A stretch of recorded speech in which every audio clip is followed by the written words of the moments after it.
Welcome to Crimson Legacy, historians, where the past is not just remembered, but brought back to life with depth and clarity. At Crimson Legacy historians, we don't begin with conclusions. We begin with evidence. And this investigation began with a photograph. That's how it always starts, isn't it? 3 hours deep into a digitized archive of 19th century circus promotional materials, the kind of rabbit hole you fall into when you're supposed to be doing something else entirely. And then we found it. A sepia-toned cabinet card, circa 18 ID, from a traveling American exhibition. 2 men in top hats, standing at chest level to a third figure. The third figure is not standing on a platform. There is no forced perspective trick we could identify with any confidence. No box beneath his feet. No camera angle that would obviously explain away the proportion. He is simply large. Enormously, unsettlingly large. The caption read, "The celebrated giant, a marvel of nature, or the finest deception in showmanship." And we remember sitting back and thinking, why are those the only two options? Why, in the framing of the era itself, was the dominant cultural script for encountering a very large human being either a wonder of nature or a trick? Why was the hoax explanation so aggressively preloaded into the presentation, almost as if someone needed the audience to choose it? That question lodged like a splinter.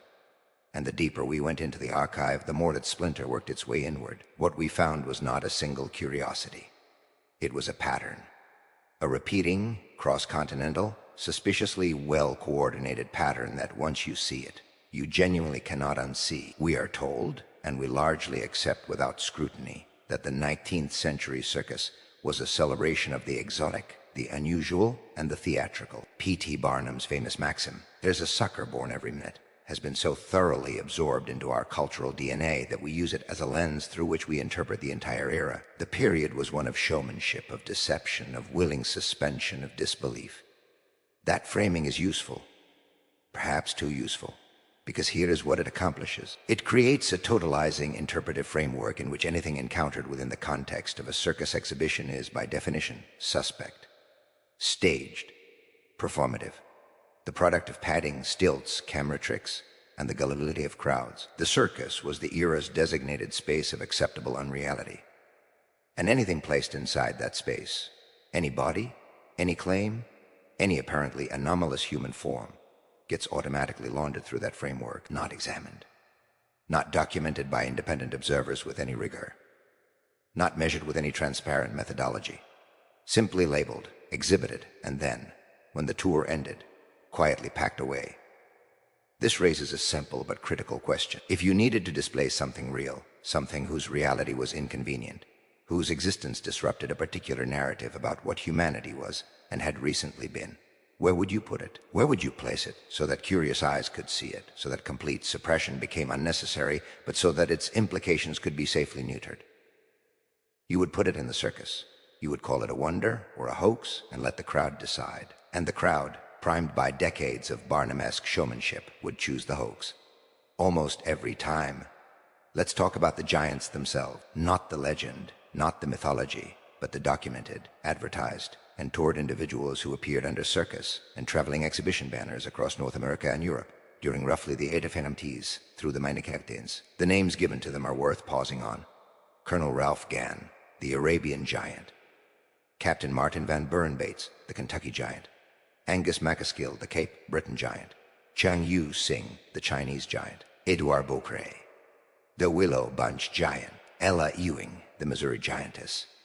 And dozens more from Sweden, from Russia, from the Ottoman territories, from Brazil, from the African continent. The pattern repeats with unsettling precision across every continent that had been, within living memory, part of the great disruption that some researchers associate with a pre-existing, far older global civilization. Across every region where old maps, old buildings, old infrastructure of contested origin still stands in some form. In every place where the bones of the earth still seem to carry the architectural memory of something that came before the world we were told began. All of them appear fully formed in the exhibition record. Almost none of them have robust documentation of their earlier lives, orphaned histories, vague origins, geographic attributions that shift between promotional materials. Arabian, Kentucky, Chinese, labels of convenience, not biography. And here's the strangest part. When you attempt to trace their lineages backward, to find the family records, the birth documents, the parish registers, the census notations that should, in the increasingly bureaucratic 19th century, exist in abundance, the trail goes thin, very thin. In some cases, it effectively vanishes. Why? At Crimson Legacy Historians, we want to be careful here. We are not biologists, we are not physicians, and we are not going to make definitive claims about what human physiology can and cannot produce. But we are going to note something that the evidence appears to suggest, and we are going to ask you to sit with it. The officially recorded heights of the so-called circus giants of the 19th century cluster in a remarkably narrow band: 7 feet 8 inches, 7 feet 11, 8 feet 2. The most famous cases hover just below or around the 8-foot threshold, with a small number outliers pushing beyond it. This is presented as the natural upper limit of extraordinary human variation. The medical literature of the era frames it as pathological gigantism, acromegaly, pituitary abnormality. The circus framing reinforced this. Here was a body produced by malfunction, by excess, by nature gone wrong. But consider the skeletal record. Not the circus record, the skeletal record.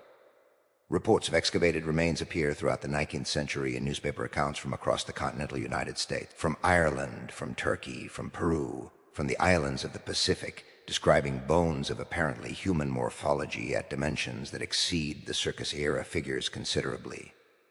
9 feet, 10 feet, 12 feet, in the most extreme accounts.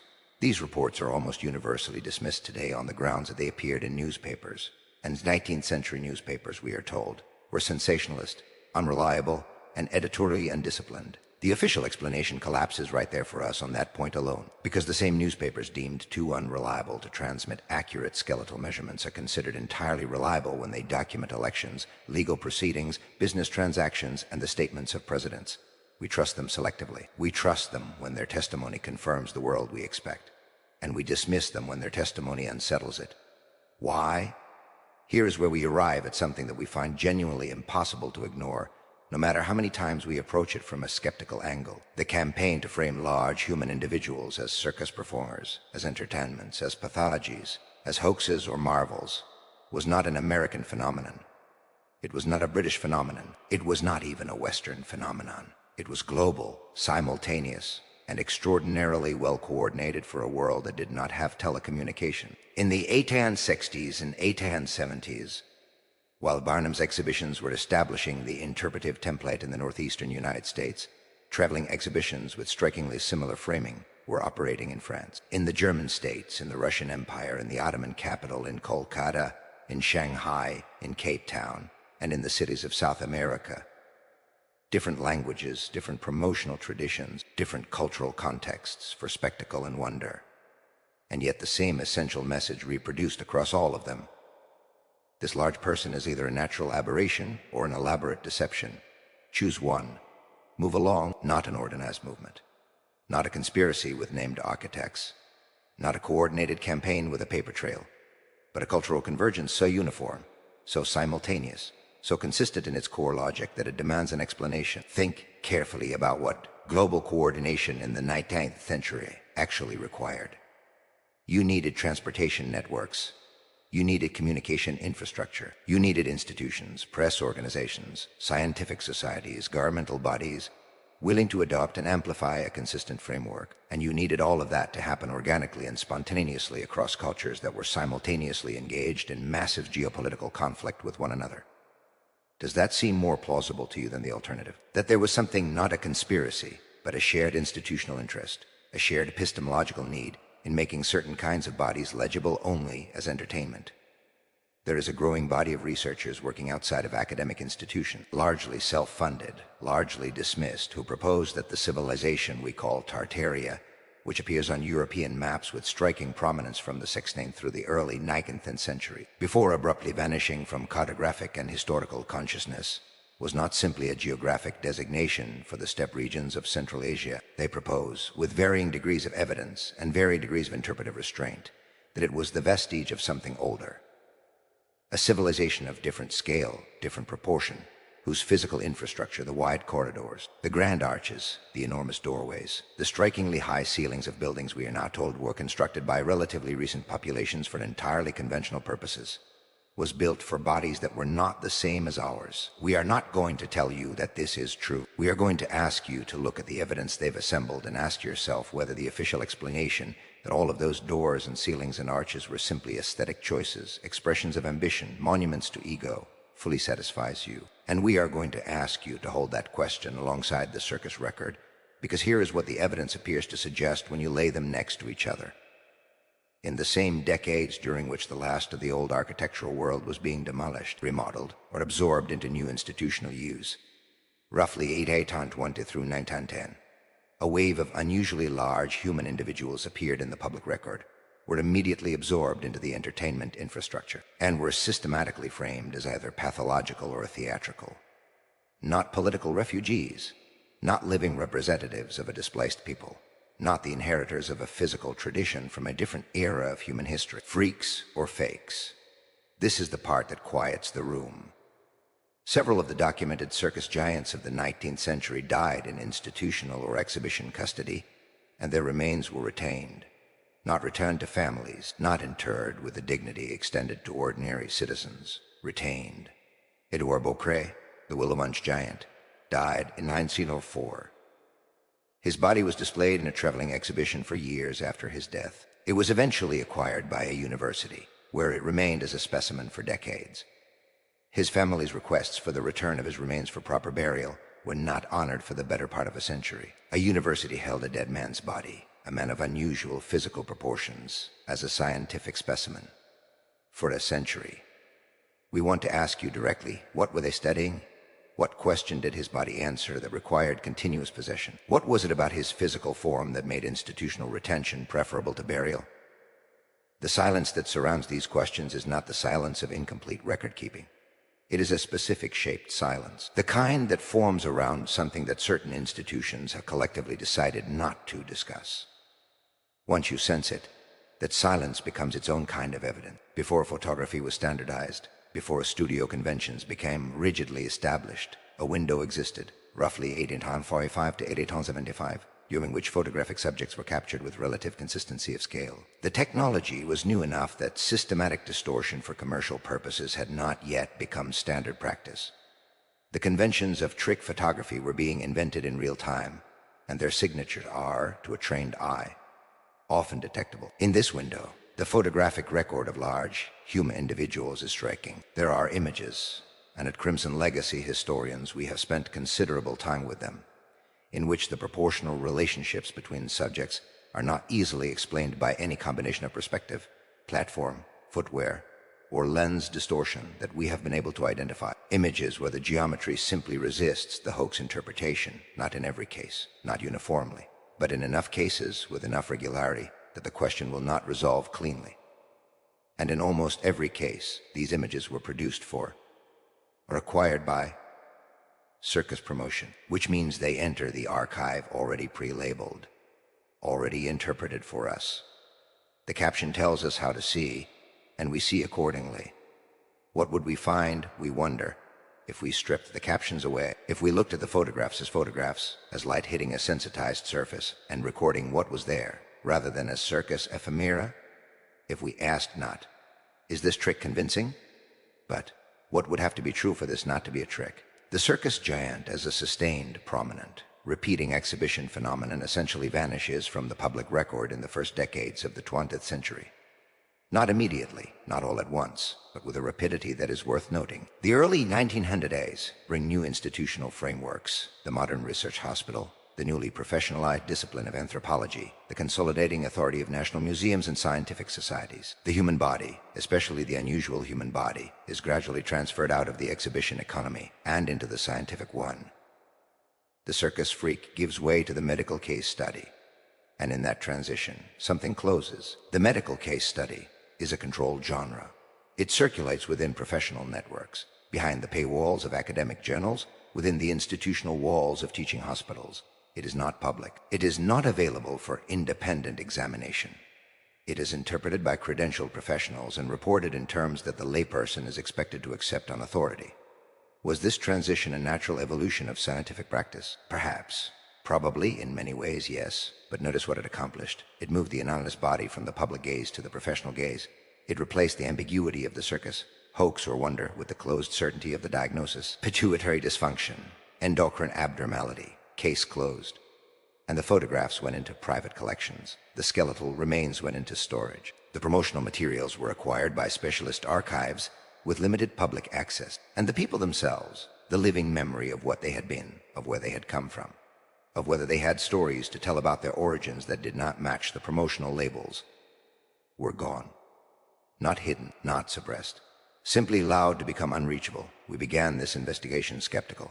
We remain skeptical of easy answers, of tidy narratives, of the temptation to replace one closed system of explanation with another. But we no longer find the official explanation sufficient. The official explanation that the circus giants were a mixture of genuinely tall individuals with medical conditions and elaborate theatrical hoaxes, all of it absorbed into the entertainment culture of a credulous era, does not account for the consistency of the framing across cultures that had no mechanism of coordination. It does not account for the thinning of biographical records at the precise point where they should be thickest. It does not account for the institutional retention of physical remains, or the migration of anomalous bodies from public exhibition to closed professional custody at exactly the moment when the old world's architecture was being most aggressively demolished and reclassified. It does not account for the fact that the people described in the promotional literature of their own era as the most extraordinary human specimens of the age, individuals whose existence, if taken at face value, would demand a profound revision of our understanding of recent human history, were systematically placed in a context designed to make them unbelievable. Not executed, not imprisoned, not simply hidden, made unbelievable. There is a particular kind of erasure that does not require destruction. It requires only recontextualization. Place the evidence where it will be seen, but frame it so that no one will credit what they're seeing. The circus was, in this reading, not a celebration of the strange.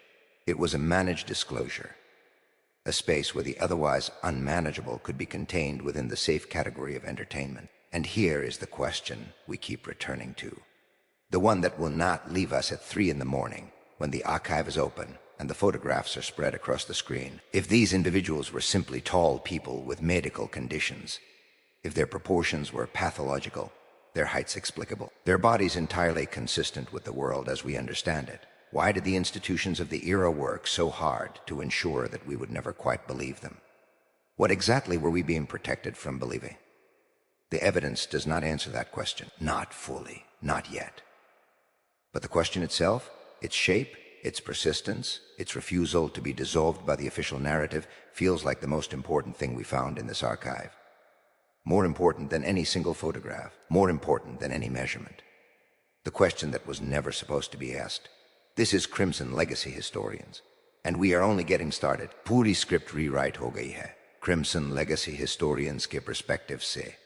We are a voice में, बिना किसी heading के, और and में channel का signature भी add किया गया है. अगर आप चाहते हैं कि टोन और भी ड्रामेटिक हो या कोई स्पेसिफिक सेक्शन चेंज करना हो, बता दें .y